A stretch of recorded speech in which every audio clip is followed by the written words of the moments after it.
চরমোনার ময়দান ছিলেন আপনারা? ওখানে একজন আল্লাহর ওলি ছিলেন, মরহুম ফজলুল করিম রহমতুল্লাহ আলাইহি। নাম শুনছেন?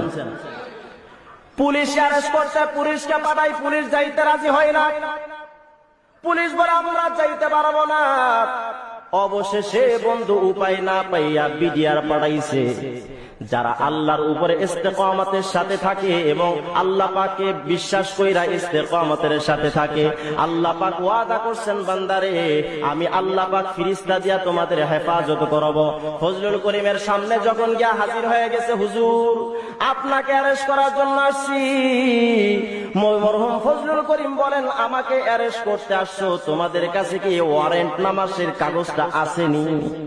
হুজুর আপনার মতো এত বড় আল্লাহওয়ালা, এত বড় মানুষকে অ্যারেস্ট করার জন্য কাগজ না নিয়ে আসার মতো বোকামি তো করতে পারি না। হুজুর বলেন, তাহলে ঠিক আছে, তোমাদের কাগজটা দেখাও দেখি। আল্লাহ রাব্বুল আলামিন আল্লাহওয়ালাদের বাঁচায়। আল্লাহওয়ালাদের বাঁচায় কে? জোরে বলেন, কে বাঁচায়? আর জোরে বলেন, কে? আল্লাহ পাক ওয়াদা দিয়া রাখছে, ফজলুল করিম রে, আমার উপরে তো আল্লাহর বিশ্বাস কইরা ইস্তেকামতের সাথে আছো। ও ফজলুল করিম, চিন্তা করবি না, আমি আল্লাহ তো তোর ব্যবস্থা করতেছি। যখন বিডিআর গিয়া পকেট থেকে বাবা যখন ওয়ারেন্ট নামাজের কাগজটা বের করে দিছে, ওই বিডিআররা বলেন, আমরা কাগজটা বের করে দেখি, কাগজে কিচ্ছু লেখা নাই, পুরা কাগজটা সাদা হয়ে গেছে। বাঁচাই কে? আরো জোরে কোন?